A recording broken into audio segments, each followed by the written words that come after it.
Hello and welcome. Today is one of my new favorite videos to film. I got some fantastic feedback from you all a few weeks ago that you really like this type of video. It's empties, fails, and faves.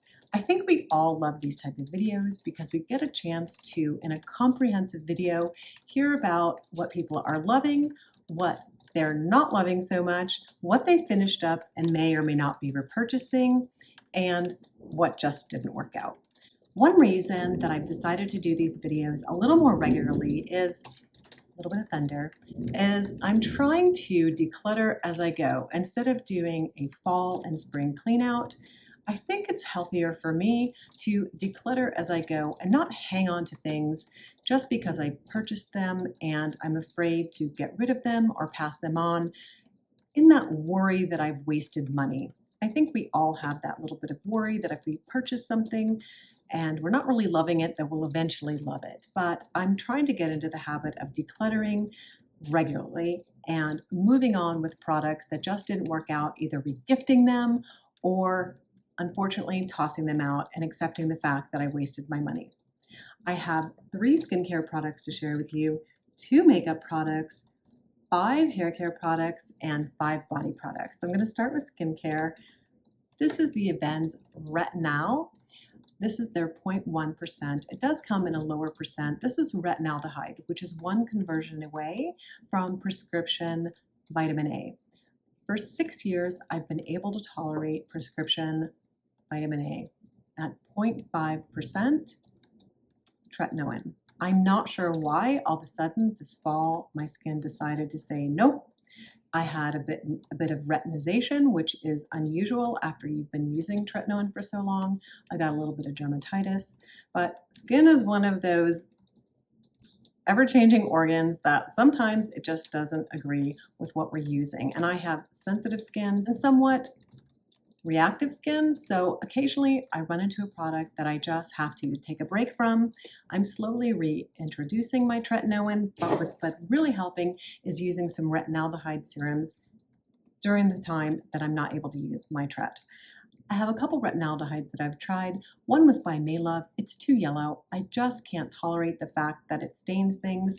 If you have a retinaldehyde that you're loving, I'd love to hear about it because though the Aven is creamy, easy to tolerate, it is expensive. And I would love to hear if you have a retinaldehyde that you're loving. I know that Trinity London recently came out with one. Skin Rocks recently came out with one. There's several out there. So if you have one you're really enjoying, I would love to give that a try and save a few pennies. Next up is my Vitamin C by Timeless. I purchased this because I'm slowly titrating up on vitamin C. I made the classic mistake of buying this before I was really ready for the 20% L-ascorbic acid. I've been titrating up from 5% to 20% over about a year and a half, starting with the Curology formula, but they no longer make that at 5%, using the Ordinary's 8% L-ascorbic acid, then the Allies of Skin kind of combination oil-soluble tetrahexyldecyl ascorbate and L-ascorbic acid combination, and finally moving on to the 20% vitamin C by Timeless because it's so cost effective. I also purchased the Dermatology CE Ferulic. This went off because obviously I purchased a large tube. If your vitamin C starts to go yellow, I'll do another sample here. If your vitamin C starts to go yellow and on the website it's clear, it's off. Don't use it. It's not going to be effective, so you're going to have to throw it out. Like I said, I made the mistake of purchasing all my percentages at one time. The 5%, the 8%, the Allies of Skin Gentle formula with the combination, the vitamin CE Ferulic from Dermatology, and the Timeless all at once. Classic newbie vitamin C mistake. The Timeless went bad and also the Dermatology. I was so upset. If you're purchasing vitamin C, learn from my mistake. Buy the percentage that your skin can tolerate at the time it can tolerate, use it up, and then move on. Another product that I just recently finished up is a little travel size of the hyaluronic acid PCA skin. I didn't really find much benefit from this product. I'm glad it was only just a little travel size. I won't be repurchasing. The two makeup products that I have to share with you today are one that I finished. This is the Wet n Wild Tinted Hydrator, Tinted Moisturizer. Absolutely enjoyed this, but I won't be repurchasing because I have found so many tinted moisturizers that I like even more. Tamara at Tamara's Timeless Beauty and I just did a recent collab, so check that out if you want some of my top recommended tinted moisturizers. I purchased this Neutrogena Healthy Skin Anti-Aging Perfector because I saw a TikTok trend. Classic mistake once again. This was terrible on my mature skin. They were saying it was great for mature skin. This dried very quickly, fell into my fine lines very easily, definitely didn't last, and it also pilled. Highly do not recommend the Neutrogena Healthy Skin Anti-Aging Perfector, but there is a Neutrogena Tinted Moisturizer that I recently tried that I'm absolutely loving, and that video will be coming up soon if it's not already posted. 5 hair products. If you've been watching my channel, you've probably seen me use the Calcium Advanced Hair System. I've been trying this hair system over the last now 13-14 weeks. This is the 6-week box that you start with. It's a microneedling growth factor system from stem cells. They're not live stem cells. It's actually a conditioned medium derived from the stem cells. I may have misspoken in the past, and I apologize for that.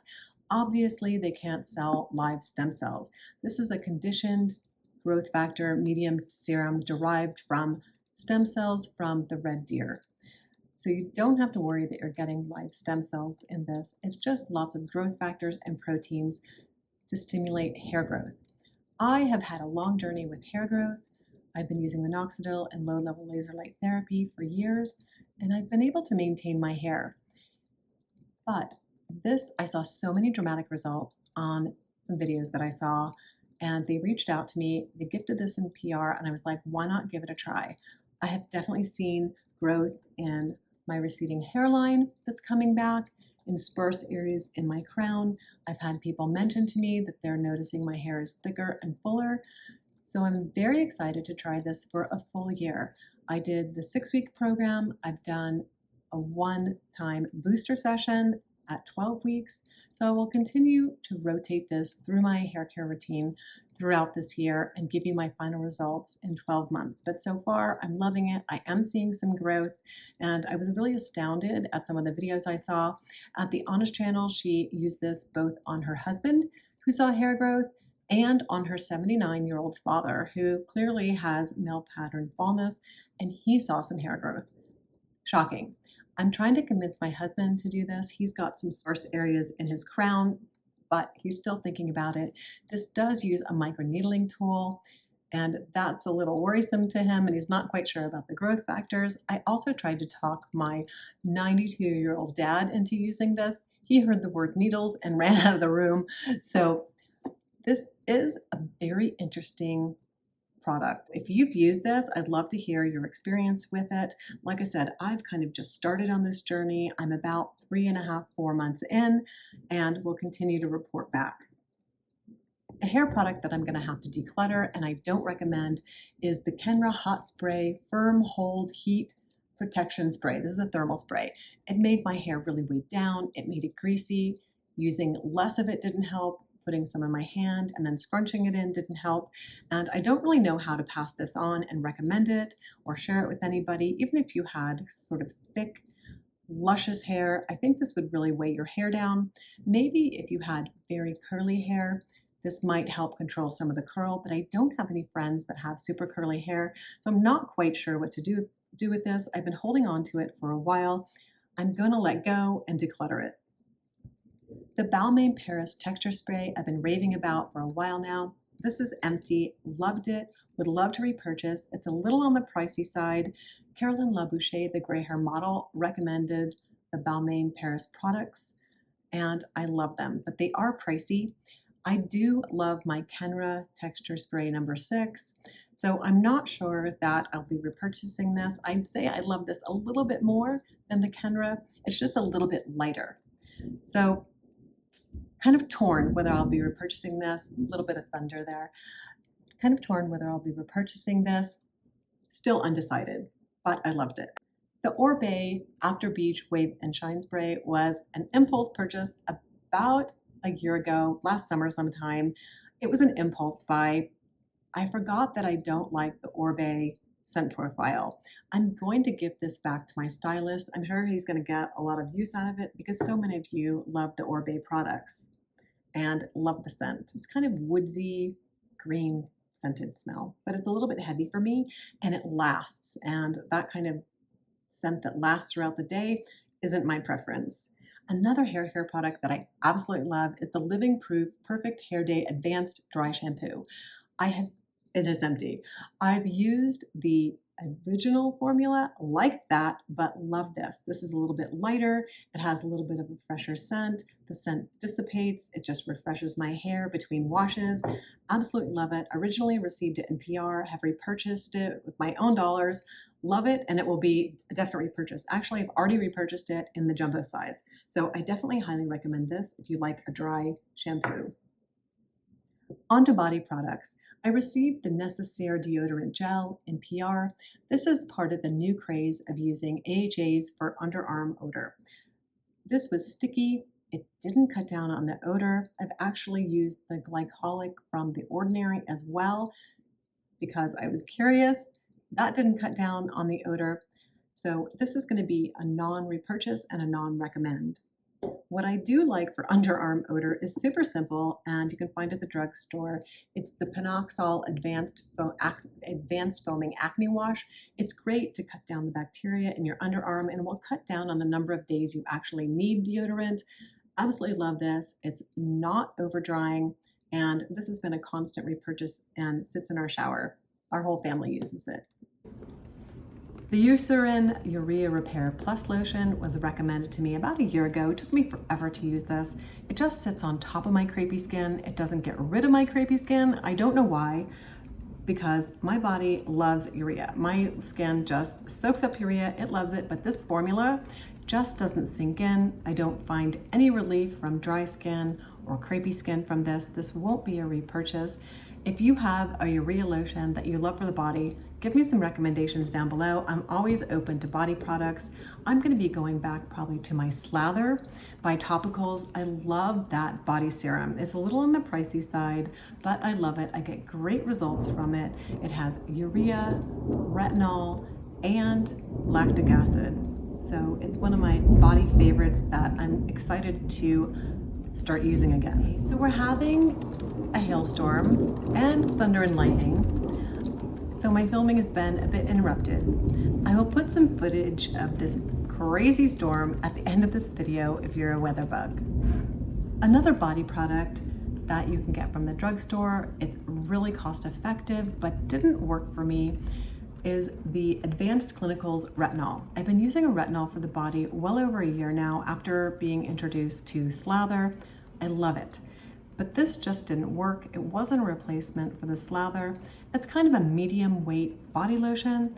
It doesn't take too long to dry down, but it just didn't, once again, improve the crepey look of my skin and didn't really give me much of a moisturizing benefit that I was hoping for. Last but not least, a regret purchase from Graydon. This is their face food. I purchased this from Credo Beauty. I am just not using this. It kind of smells a little bit like baby powder. I love a face mist. I adore face mists, but this one, the scent lingers. I don't really like the baby powder scent. I might use this as a body product, but I'm feeling like I really just need to let it go and declutter it. Again, it's really hard to let products go that we've purchased, we've invested our hard-earned money in, but in the end, if we just let them clutter up our cupboards, we're not really doing us any good service. So feel free to declutter and accept the fact that you might have wasted a little bit of money. Pass on the knowledge that you've learned to others, and maybe you can help someone else save some pennies. That's what I hope I'm doing by providing the Empties, Fails, and Faves video series. If I've helped you save a few pennies, that's my goal in creating this type of video. If you have products that are empties, fails, and faves that you can recommend the Beyond 50 Skin community, definitely leave us some comments down below so we can all share and learn from each other. Thanks very much for watching and wishing you all a skintastic day.